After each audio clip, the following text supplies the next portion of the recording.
बच्चों, ये भी हम लोग को एग्ज़ाम में कभी कभी दे देता है, जो बहुत इम्पोर्टेंस है, और वो है कैपिटल एक्सपेंडिचर और रिवेन्यू एक्सपेंडिचर को पहचानना।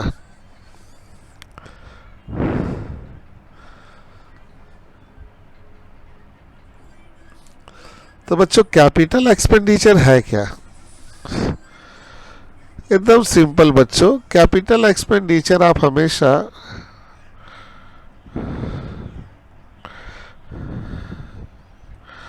कैपिटल एक्सपेंडिचर हमेशा बोलोगे वन टाइम एक्सपेंसेस। जो खर्चा एक बार हो रहा बच्चों और फ्यूचर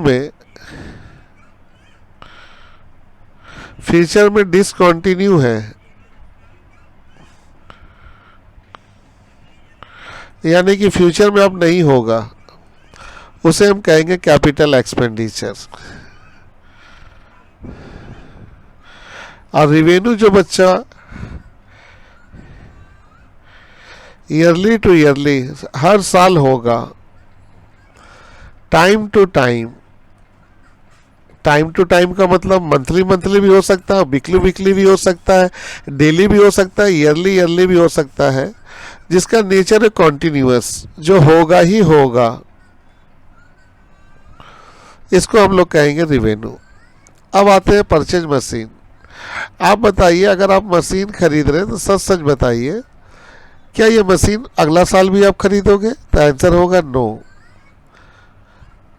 लेकिन याद रखो, अगर यही मशीन तुम बार बार खरीदोगे तो रिवेन्यू हो जाएगा। तो बार बार कब खरीदोगे? जब तुम उसका कारोबार करोगे। कल एग्जाम में आई है purchase machine for trading purpose, तब तो बेटा वो रिवेन्यू हो जाएगा। क्योंकि ट्रेडिंग पर्पस का मतलब आप बताओ, दुकान में खरीद के लाए, अगर आप बेच दिए तो फिर खरीदोगे। लेकिन यहाँ मशीन खरीदने का मतलब यूज कर रहे, तो ये कैपिटल एक्सपेंडिचर हुआ। तो हम यहां से एरो देके लिख दे रहे हैं, पहला वाला का आंसर होगा कैपिटल एक्सपेंडिचर।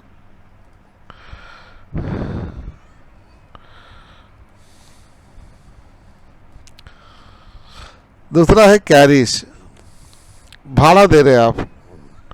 ये बताइए, जो भाड़ा दे रहे मशीन खरीदने पे दे रहे, क्या ये मशीन दोबारा खरीदोगे? नहीं खरीदोगे, तो ये भाड़ा एक बार हुआ, इसीलिए ये भी क्या हो जाएगा? Capital expenditure.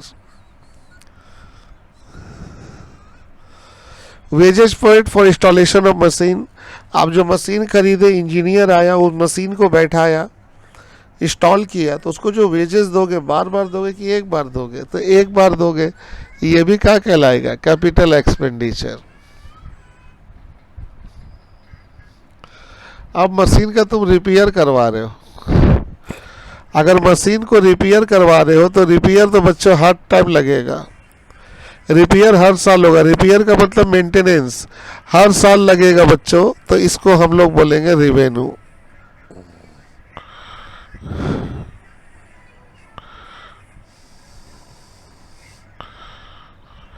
हम इंश्योरेंस करा रहे थे, तो सोचना का इंश्योरेंस कराओगे तो हर साल देना होगा, तो revenue expenditure. I hope clear हो गया आपका।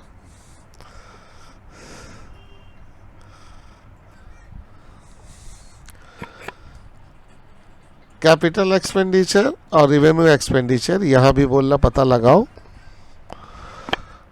पहला है ए नंबर। ए नंबर में मशीन खरीद रहे हो, कैपिटल एक्सपेंडिचर, एक ही बार खरीदोगे। लेकिन अगर बेटा बिजनेस के लिए खरीदोगे तो रिवेन्यू हो जाएगा, तब तो बार बार होगा।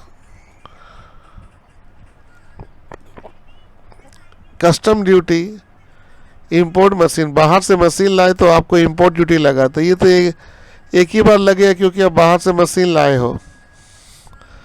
Capital expenditure.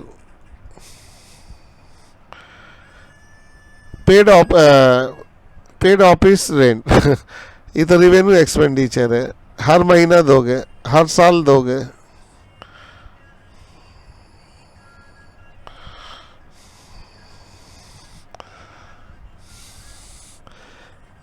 बिल्डिंग को रिपेयर करवाए भैया, हर साल कराओगे, रिवेन्यू एक्सपेंडिचर। 10,000 रजिस्ट्रेशन फीस लगा एक बार, कैपिटल एक्सपेंडिचर। बच्चों ये जनरल वाले को भी दे रहा है, ऑनर्स वाले को पहले देता था, इम्पोर्टेंस है।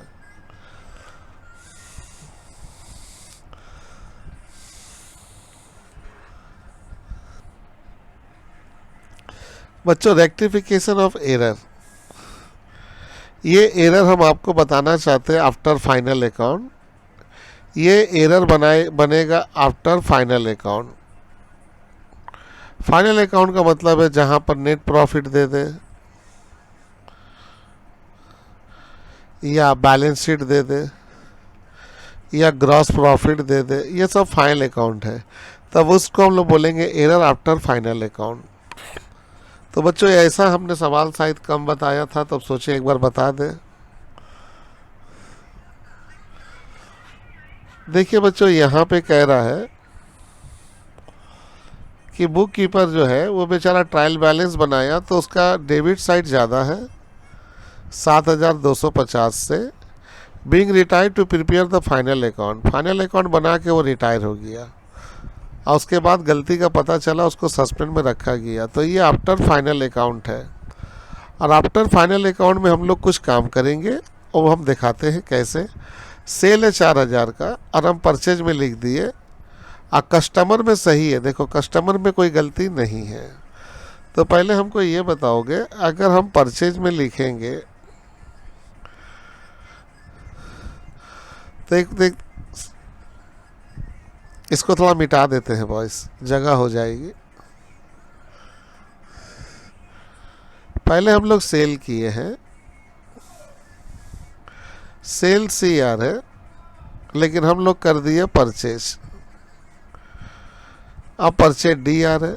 आपको सेल चाहिए तो सेल CR है, परचेज चाहिए, परचेज को हटाएंगे तो वो CR होगा। अब बताइए सेल और परचेज, आप बताइए ट्रेडिंग PL का हिस्सा है कि नहीं? तो हाँ सर हिस्सा है। अगर हम लोग इसको बनाएंगे तो सेल और परचेज दोनों CR है। तो इसको हम लिखेंगे, पहले तो ये बताओ अगर हम लोग बनाएंगे तो इस तरीके से बनाएंगे, सस्पेंड अकाउंट डेबिट,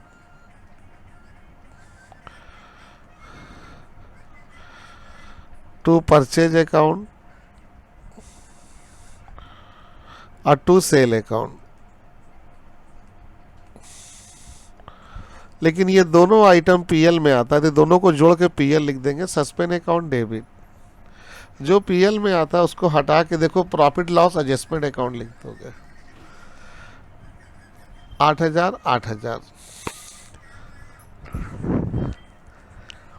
ये 4,000 हुआ, ये 8,000 होगा, ये 4,000, ये 4,000। इसको बोलते हैं बिफोर ट्रायल बैलेंस। और आफ्टर ट्रायल बैलेंस में बच्चों हम लोग करेंगे क्या, यही दोनों को जो PL का आने वाला आइटम है उसको जोड़ के, ट्रेडिंग PL दोनों में आने वाला आइटम को जोड़ के हम PL एडजस्टमेंट लिख देंगे।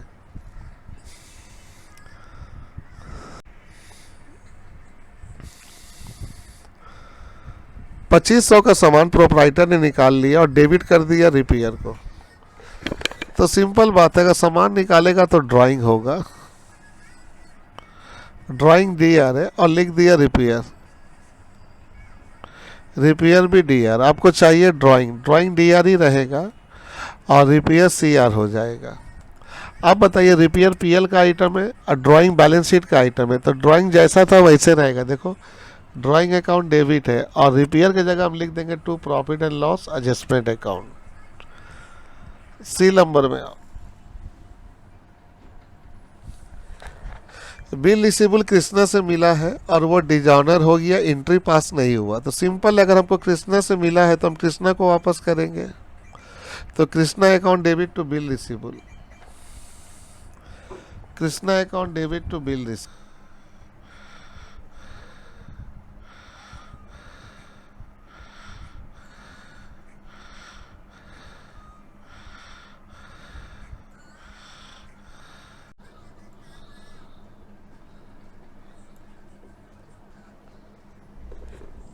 बच्चों after final account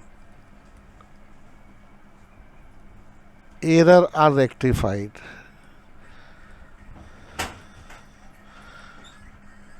error are rectified, इसमें हमको ध्यान देना है इसकी पहचान कैसे करेंगे, आइडेंटिफाई कैसे करेंगे।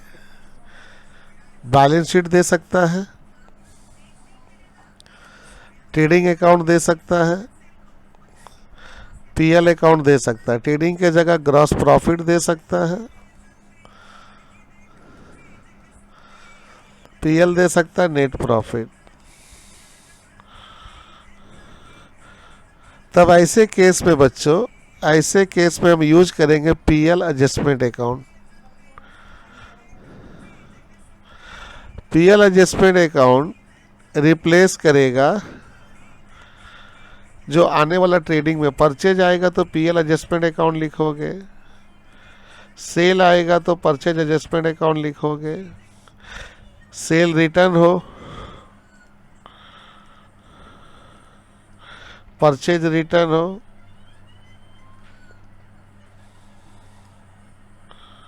इसके अलावा सैलरी हो। यानी कि बच्चों यहाँ पे जो हम आपको बताना चाह रहे हैं वो है ट्रेडिंग अकाउंट और पीएल में आने वाला कोई भी आइटम, वो उसको आपको लिखना होगा, उसको हटाकर पीएल एडजस्टमेंट अकाउंट, जैसा कि हम आपको अभी बताए। बच्चों मेरे मुताबिक ये सभी चीज़ें थोड़ा सा नहीं हुआ था, हम क्लियर कर दिए, बाकी सब भगवान है और आपका प्रैक्टिस है। बाय बच्चों।